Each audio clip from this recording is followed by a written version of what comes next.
Yeah. He didn't say the movie. Tell me he's not all over that guy. Somebody has to be Mr. Sweeney. Say, you're too good. He is awesome. It's too good.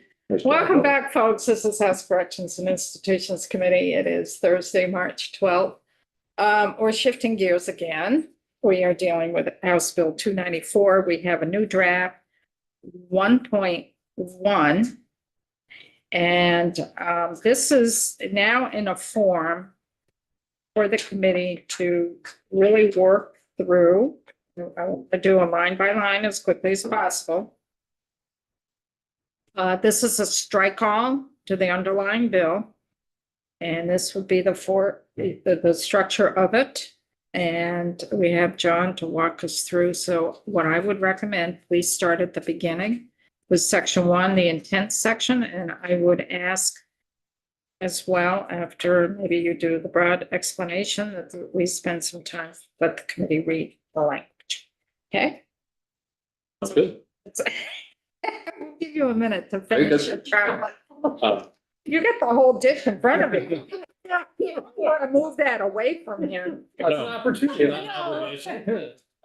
Good morning, everyone. John Gray, Office of Legislative Counsel. I'm gonna screen share. I will go through the whole of the bill because it's now in the form of an amendment, but it's gonna look awfully familiar. And I will call out the changes I've made against the text from yesterday. It's not gonna be as easy to, you'll have to rely on me to call out the changes. I don't have highlighting in this draft, in part because you may potentially vote on this, and also because I didn't want to confuse our editing team with highlights throughout sections that they hadn't otherwise edited.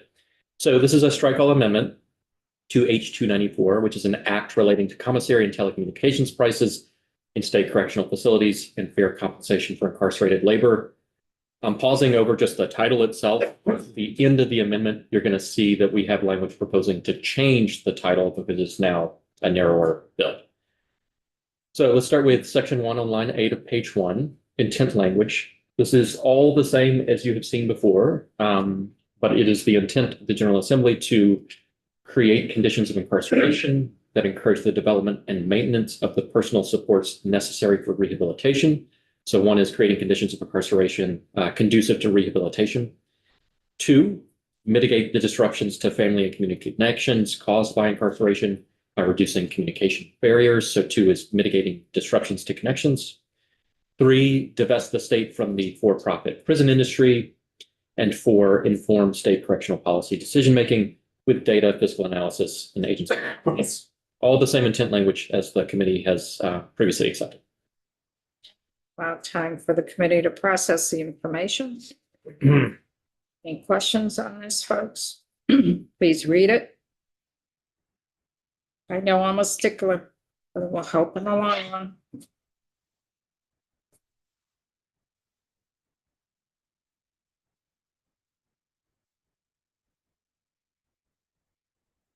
I don't know y'all's reading speeds. You have to let me know when I should go to something else.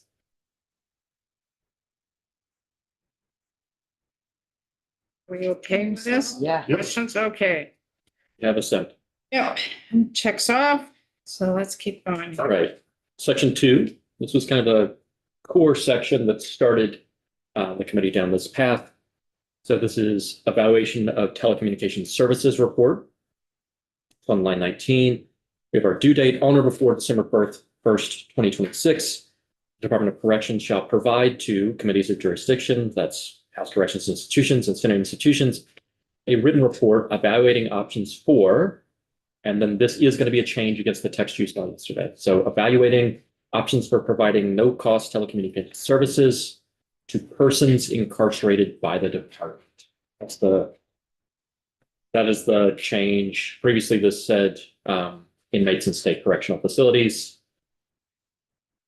I have a edit from Haley via text. Yeah, there was something, yeah, I got something. She would from prefer, instead of persons incarcerated by the department, and I can understand this. Sure. Persons in the department's custody. Because the department doesn't incarcerate them. Yeah, it's the custody Yeah. of So the Department of Corrections. I'm happy to make that change. I had the same question while drafting it. It felt sort of aggressive in a way. Right.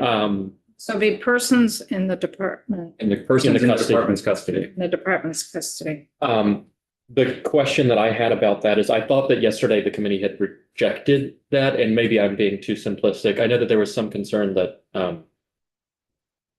The concern was for the out-of-state beds, and when we were talking in-state correctional facilities, only limited it to those, to our facilities in Vermont and not to Mississippi.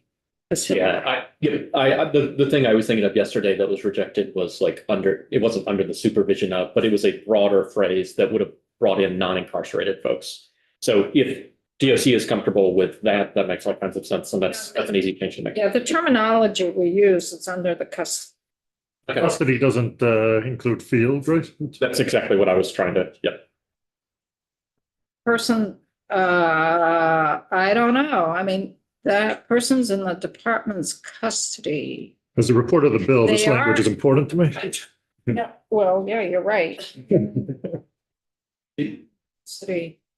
So I think that is the concern that came up yesterday, but what I would offer is if DOC is comfortable with that language and is going to provide the report on the things that you want, sort of doesn't matter. Like, it may capture some things they're just not going to speak to in the report, right?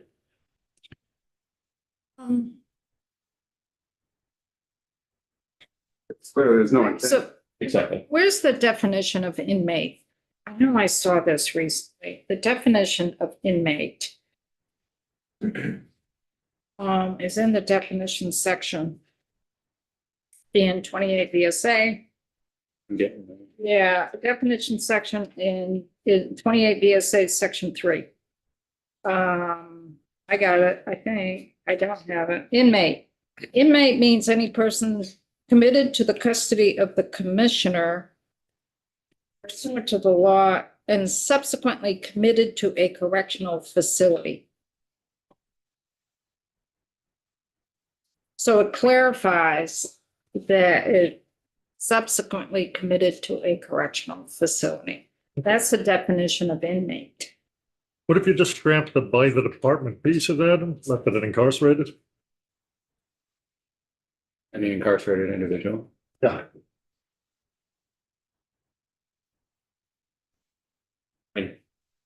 Yeah, but I think you run against the same thing, which is that it's understood what that means, but technically that would capture anyone. right. Yeah, it could be under. Right. They gotta provide no-cost telecommunications services to folks in Georgia, and Can you send this down to John so he can see how it's clarified in inmate? Because inmate pertains to everyone who's incarcerated, regardless if they're detainees or students. That's what inmate means. yeah, I mean, so, you know, All right, you could do to inmates in the department's custody, and I think that solves that's the Casey's definition of inmates, So it excludes field supervised individuals. right? Because inmates are already defined in Title 28, and it's committed to the custody of the commissioner and subsequently committed to a correctional facility. Good. All right, good. Thank you guys. Put this back in the right file. Because that was under the gender equity bill. In ways, I'm relieved to have had that conversation, because when I wrote persons incarcerated by the department, I did feel as if DOC was the one undertaking particular action to, you know. Okay, And we got another draft. Oh, goody. it's simple enough, yeah. Particularly now that we have this already in the form of an amendment, and it would just be swapping out, 2 words. So on page 2, we still have much of the same analysis within the report. So it should, on line 3, describe the current telecommunications service model, including usage rates, costs, and contract terms under existing provider arrangements. Subdivision 2, describe alternative options for providing telecommunications services, including through nonprofit providers or as a regulated public utility. 3, analyze the cost to the state of each alternative, including A, startup and transition costs, both with and without Wi-Fi. B, ongoing operational and administrative costs. So that's comparing startup against ongoing costs. C, cost comparisons to the current model. D, impacts on department budgets. E, anticipated changes in service usage and volume. And then we do have an update to F. Any anticipated benefits or savings, including reasonably ascertainable impacts on behavior, security, safety. That's, as we saw yesterday, and an incarcerated person's ability to sustain support systems.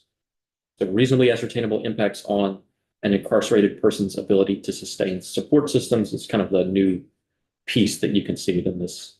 Well, let's think that one through on 1, 2, and 3, folks.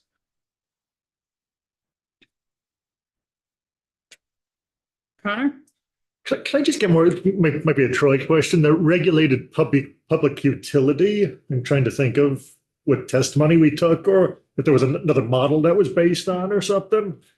Honestly, That's a good question. this was not in my original conception. The chair brought this to like, I mean, I like socializing everything. I just don't know how it plays out exactly. It came into my mind because we were listening to, was it California did this? One of them. maybe, One I of can't remember. the testimony we received from one of the nonprofit providers, they mentioned in other states, and I think it was California, it's regulated through their utilities commission. And I thought, well, I wonder if we should, it is, if we do something like this, it is a public utility.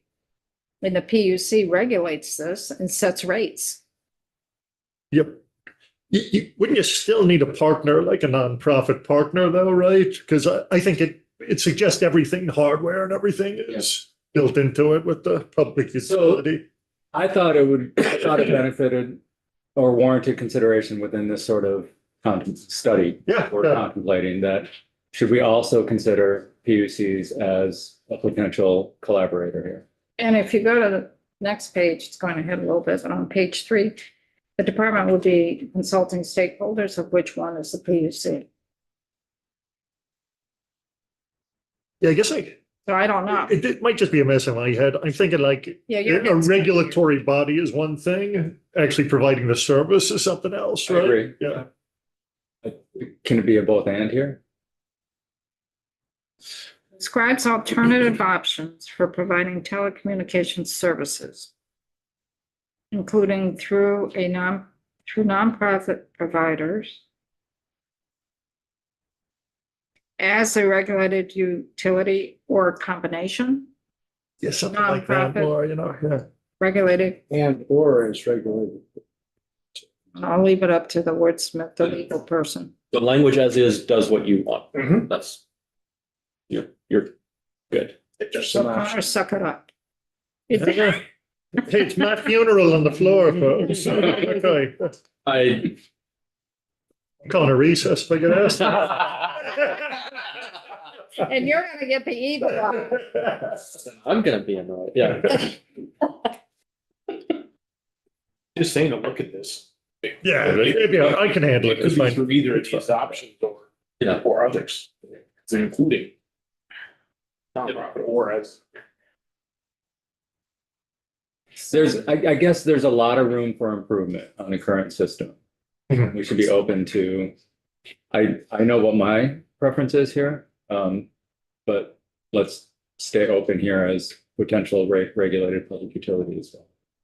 I think you're, just to make clear what I was saying, I think that your conceptual point you're making makes sense. Like that there's something different between providing a service through a particular entity and then treating it under a different. That's exactly. Yeah. But I also get the sense the committee does want to explore both. And my point is just that the language does allow for exploration of both, not that. Your point about like conceptual simplicity makes complete sense, but I just understand the committee to be wanting both. Yeah. I love it for the second time. The official opinion is it just doesn't matter. I'm afraid that I get that advice a lot. I'm with you. Yeah. But it's true. So this is really making sure that we're providing those telecommunications services through a nonprofit provider or regulated utility. That only pertains to in-state facilities. Correct? Not the out-of-states. So maybe some helpful context for my, I hope not too blasé attitude, is what you're doing is setting out sets of directives within a report. And DOC will respond to those directives. They are not cabined by the directives that you give them. As long as you have indicated the direction that they should go, they can tell you more. They can make distinctions within the points that you supply to them. So for instance, I think in part you're identifying, oh, you have this broad term, shouldn't it only apply to folks within the state? DOC can say that it only does apply to folks within the state as a regulated. So my point is you don't have to put everything into language that will be a logical consideration by the department in conducting it. You just need to make sure that if you want things considered, they are called out here. So I'm looking at the email that Haley sent to us last night. Mhm. And she said that she also learned the tablet system is slightly different. It is in states. Exactly. In Mississippi. There is a different provider as well as different costs. So I would recommend distinguishing both populations in the report.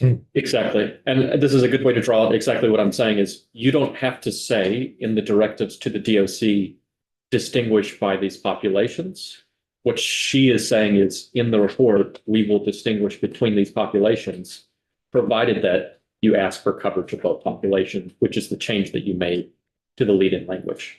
So DOC has discretion as to how they carry out the report, right? You don't have to tell them every technical thing to do within the report. So by using the language of persons incarcerated by the department, which is now going to be inmate, that includes the out-of-state folks as well. So, I mean, that was what I presume she sent the email to try to.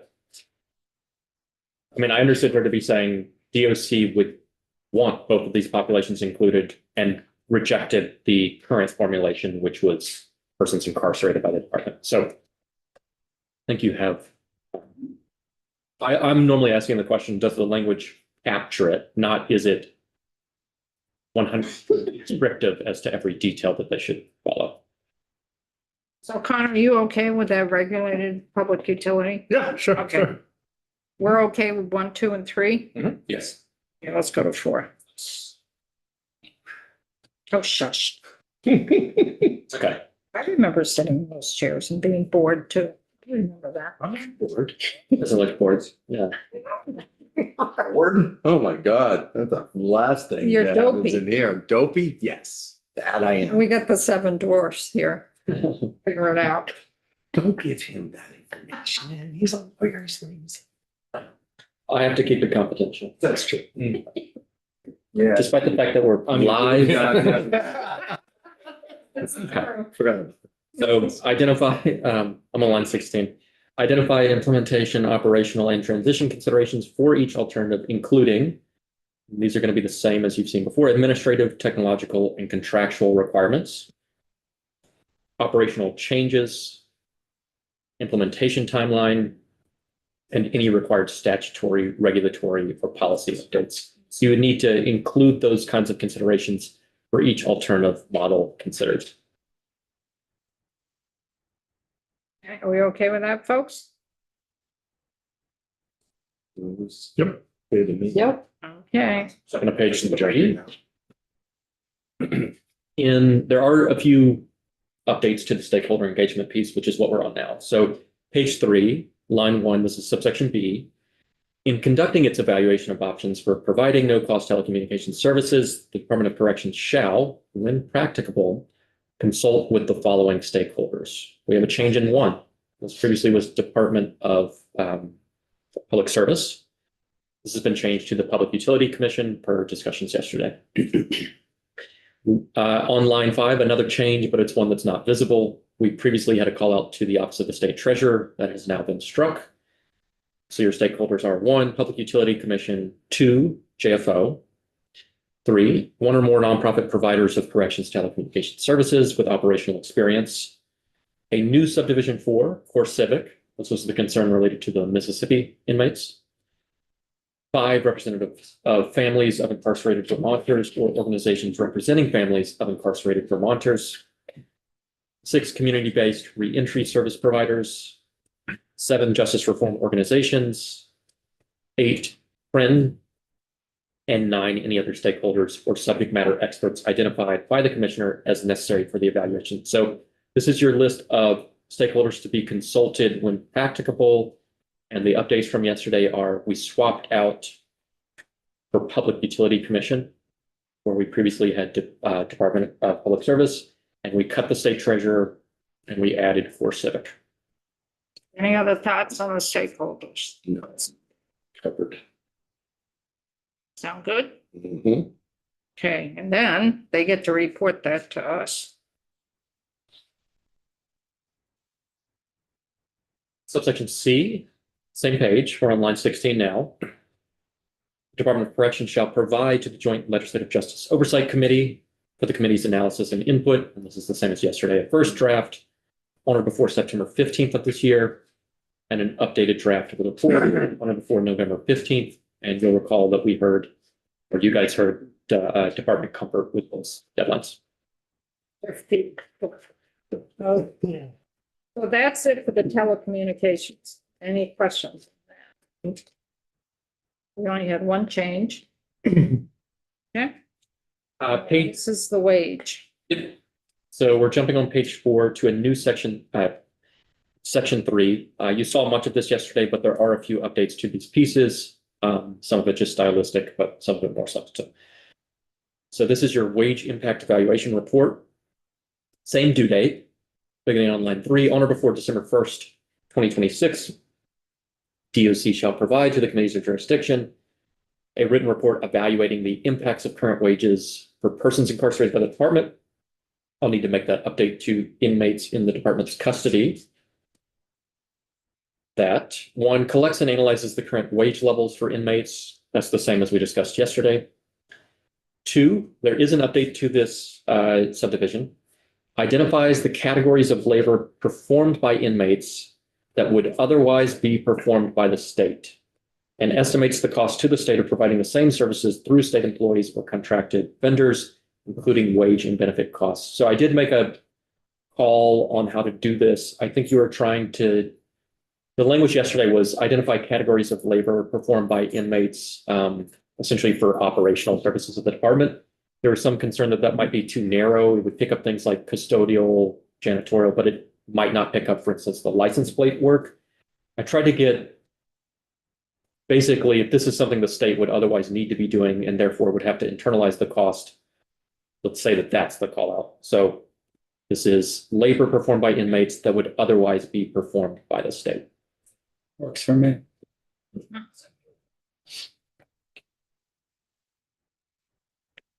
Okay, 3 and 4, the first thing to note is just that these were flipped, but I'm just going to talk about them individually as subdivisions because it's easier to think about them that way.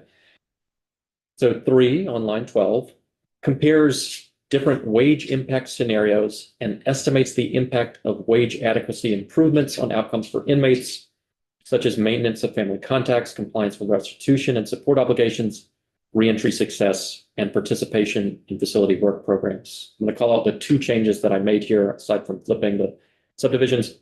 One is for ease of reading. I reordered the clauses so that we didn't have compares different wage impact scenarios following a lengthy list. So that's been moved to the front of the sentence. The substantive change is that we've added in participation in facility work programs, the final clause of that subdivision, as one of the outcomes for inmates that should be measured for the impact of wage adequacy improvements. So how do wage adequacy improvements affect participation in facility work programs? That's a substantive addition. 4, this one's now easier to read, but it does reflect a condensed version of what you saw yesterday, which was measuring relationship between wage levels and participation, which is now what we've just addressed in sub 3. So subdivision 4, assess the relationship between current wage levels and the ability of work program participants to purchase telecommunications services and commissary items. Like a bit more readily understanding. took out Yeah. to meet the basic needs. And we took out basic needs. Yep, exactly. So let's read one or make sure, because this is 3 and 4 is new in a way. So this is what the department needs to gather for a report to us at the end of this year. That will prepare the legislature for any work next session. Sean, I have more, probably a question for Troy. Because he's closer to this. But Troy, on line 12, can you just explain to me what comparing different wage impact scenarios looks like? Because I don't understand that.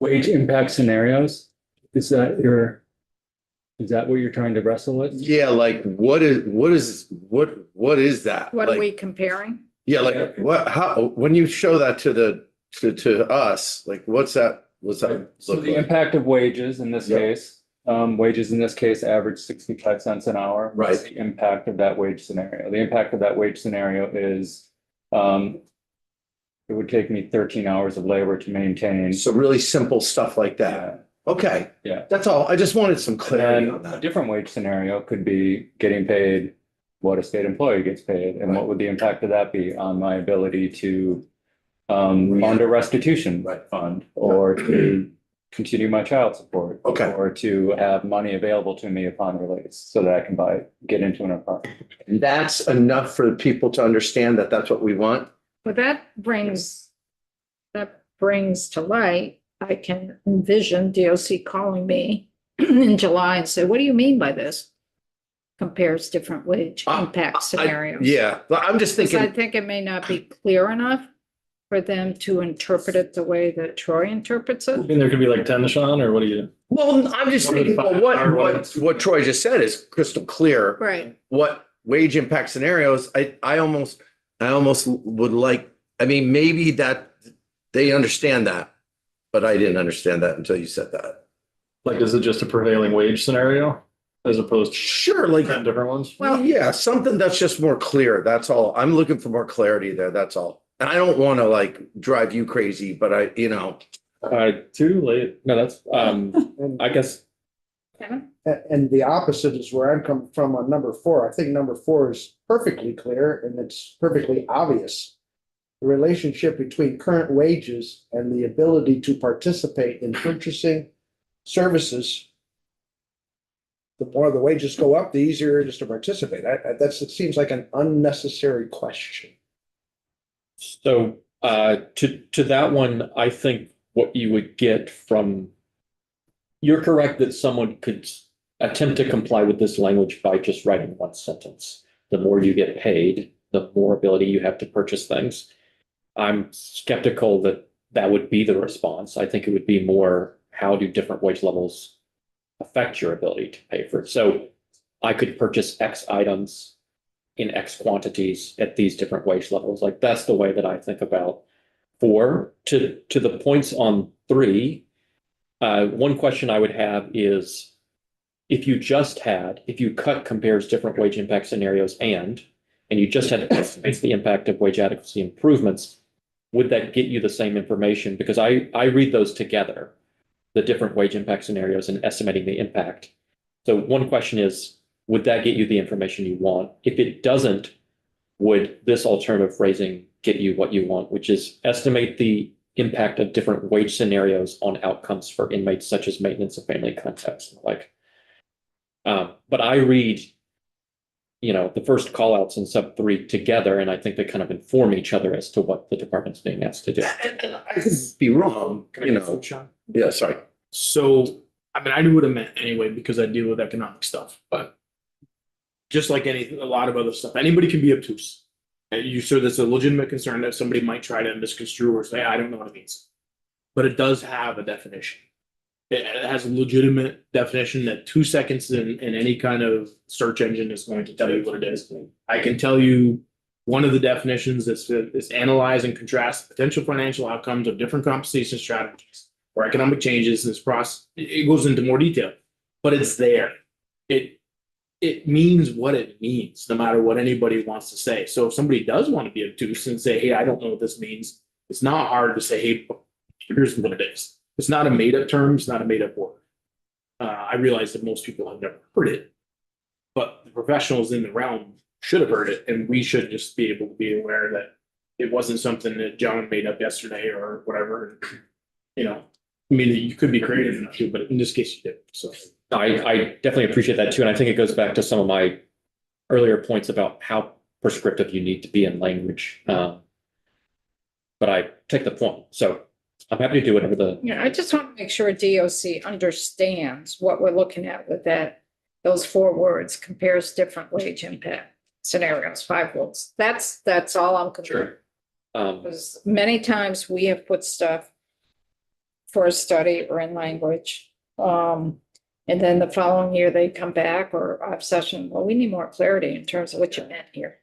So the things I would offer on that front are we've had DOC in while this is being discussed and there hasn't, and they've been on the email chains, right, with these drafts. So I've assumed a level of comfort. Maybe that's unfair of me to assume, but given that there were objections to other pieces of the draft, I took that to mean comfort with other parts of the draft. And in any event, we now have this lively discussion recorded. If someone wants to reference it and understand. So to me, number 3 does make perfect sense, and I like it because we want to see that if we double their wages, their outcome of being rehabilitated doubles.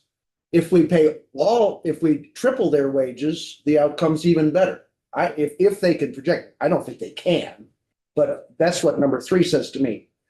But then I go to number 4 and I say, well, that's obvious. The more you pay, the easier it is to participate. So I'd scratch 4, and I love number 3. Well, I think the issue with 4 is, and this was expressed here in committee, that folks are working for pennies. And then that goes towards their ability to pay for telephone use, telecommunication use, and commissary. And there's 2 issues there. Not everybody's working. Mhm. So not everyone has the ability to pay for telecommunication services or commissary items, unless they have somebody on the outside that's putting money in their account. And number 2, for those folks who are getting paid, the money they're getting paid is so minimal. And then if they do want to have telephones, commissaries, which is something above or what their basic needs are, they have some capacity, but it's so small. Yep. And you're paying for someone's staff, possibly. And what is the rate of return on those commissary items for a company? So that's all intertwined in the conversation we had here in the committee. Mhm. And that's what that language is to address. Kevin? And where I think gathering good, helpful information to make good decisions moving forward is important. So I'm willing to spend taxpayer money to gather this information and do these reports. I came here, I was voted in because people want to see their taxes go down. And so this study allows us to decide whether in fact making this investment is going to reduce their cost of living or not. So it may be that we cover the cost of 10 phone calls a month, but not all of their phone calls a month. So without this information, we can't make that assessment. I guess what I'm saying is I can't support the concept that we're just looking to prove that we should pay all the communication. I am willing to look at the information to see whether it makes sense to pick up the cost for some of it. Because there's many programs that we could pay for that may help the rehabilitation of the inmates. This is just one option. Sorry, just to be clear on this section, this is, while it is linked conceptually in a way to the telecommunications evaluation report, this is clearly a wage impact evaluation. So this, you can think of this as, you could have this as a standalone section in a separate bill effectively. And what I take this to be doing is getting in published form Right. a record of what existing wage levels would translate into in an inmate's ability to purchase certain items. Correct, but in my mind, it's a vehicle to pursue picking up the tab on the taxpayer's bill as opposed to the individuals who are incarcerated having to pay for it. So it's doing both. And I'm willing to look at the data. I'm willing to support looking at the data, but that's why we need to know the comparison as the wages go up or stay the same on the improvements on the outcome. That's the purpose in my mind of being able to support this kind of a bill.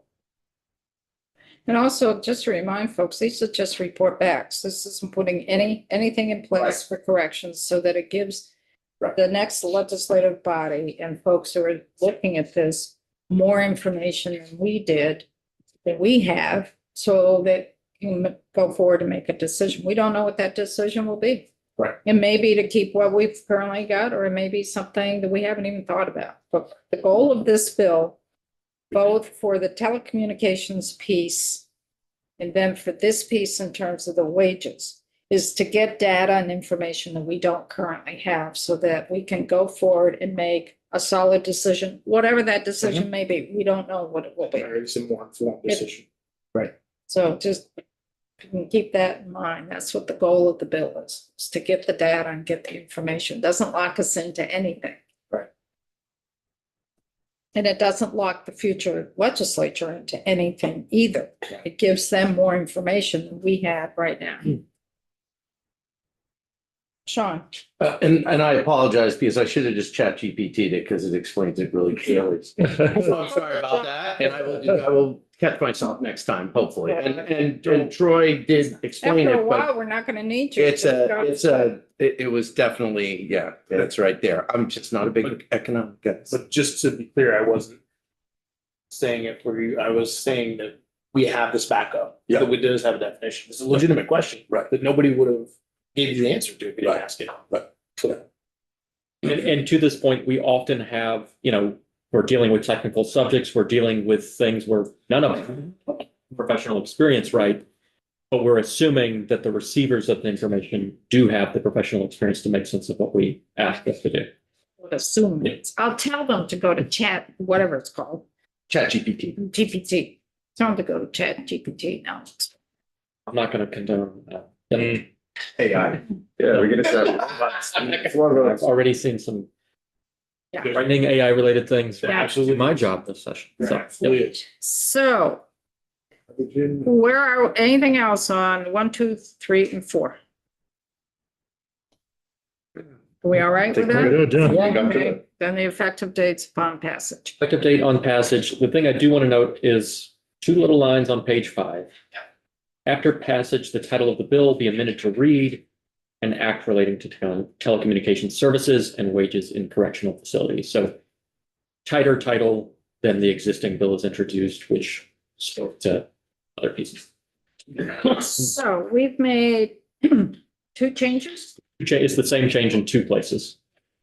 So the first one is on page 2, lines 1. Would say telecommunications to inmates. What would the language be there, John? Yeah, to inmates in the department's custody. Inmates, The department's custody.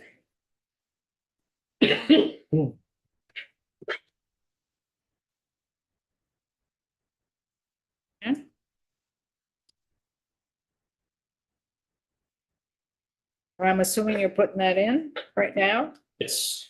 And then where was the second one that was done?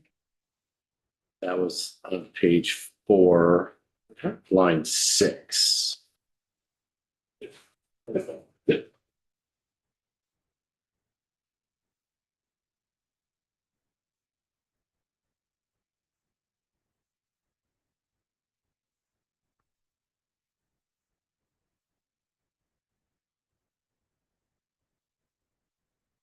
So what draft number would that be? It's going to be 2.1. So. It's ready to vote this puppy out. Yep. Okay, so I will entertain a motion to move. Would you like me to just do it in like 3 minutes and then I can pull it up? Yeah. We're gonna need, it's 2.1. Right, it's Yeah, I wrote 2.1. that. Second. Yeah, hang on. We already What's on have, the menu? Yeah. Give John a chance, It's okay. because the report of the bill's gonna need. Does that even have to go back to editing? I'm not gonna send it to editing.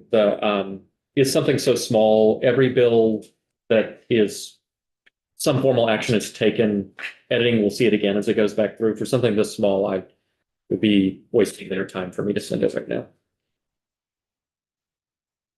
At least put it up there so we can see the language. I know people are anxious, but And cool your John, jets, Yeah, right? What are we anxious for? Hmm? What are we anxious for? Get the bill out. Everyone wants me to leave. Yeah. I don't want to say anything. no, And that I wanted to hear enthusiasm for. Yeah. Talking about the candy, frankly. well, there's a capital, so. Oh, God. John's looking forward to that. Right.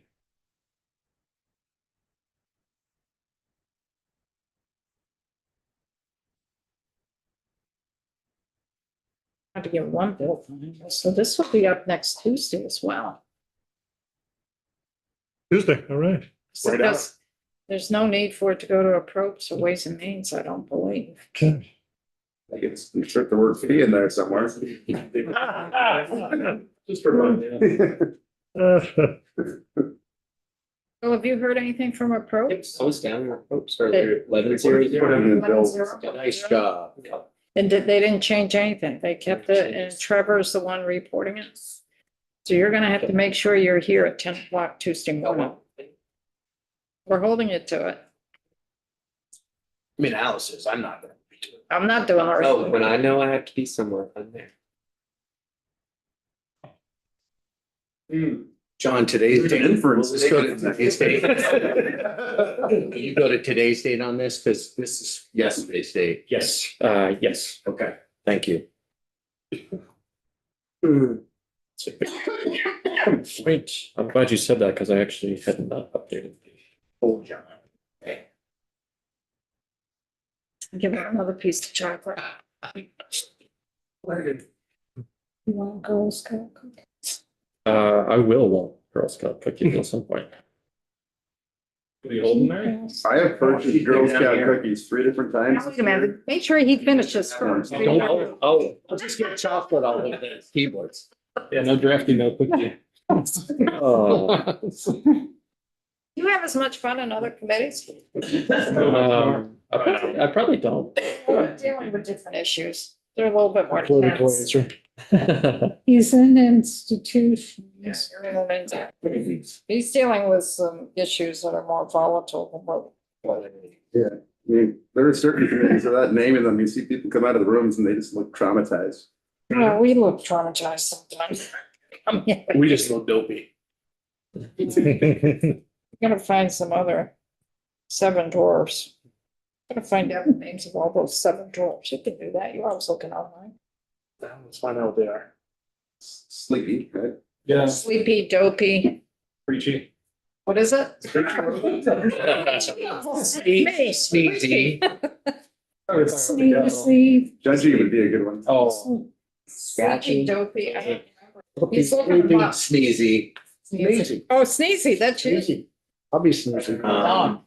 Previous- One that's like an off game. Yeah. Sounds like cabaret. Cabaret. So there is sneezy, bashful, sleepy, happy, grumpy, doc, and dopey. Say that again. Oh, that's good. Sneezy. Like Doc is the only one that I doesn't pray have not to be negative grumpy. connotations. yeah, and he was on YouTube, yes. Sneezy, but I don't want to be grumpy. I could be. Maybe grumpy. Alice is sneezy. I could be. No, I'm cranky pants, so I could be grumpy. Thank you. All frame of mind. This is true. Get started on that. Sorry, I shared the wrong. Did I? This This is is the not a capital committee, bill will be a right. committee bill. Right, that pre-charge. Well, Okay. So that- Aye. Right. All right, y'all. Did you have? Here we go. Hey, I got it. Oh, it wasn't our Ready. bill. Okay. Well, to where we changed it. 2.1, 2.1. Hopefully, we have today's data up here. Thank you. 12. Excellent. On page 2, pick up the update on lines 1 and 2. Report evaluating options for providing no-cost telecommunication services to inmates in the department's custody. That is the update. And on page, I guess, 4, section 3, lines 5 and 6, written report evaluating the impacts of current wages for inmates in the department's custody. Same update, 2 instances. So I would entertain a motion to pass out draft 2.1 of So page moved. 294 favorably. So Joe has moved, and is there a second? second. Go ahead and interrupt, but Mary always is quick trigger. Second, Kevin? I'll give- Giving it to, Kevin. Joe and Kevin. Oh, that's a Okay, combo. it's been moved and seconded. Is there any further discussion? If not, please call the roll. Representative Casey, Yes. Representative Galfetti, Yes. Representative Greer, Yes. Representative Gregoire, Yes. Representative Hedrick. Yes. Representative Bluno, Yes. Representative Minier, Yes.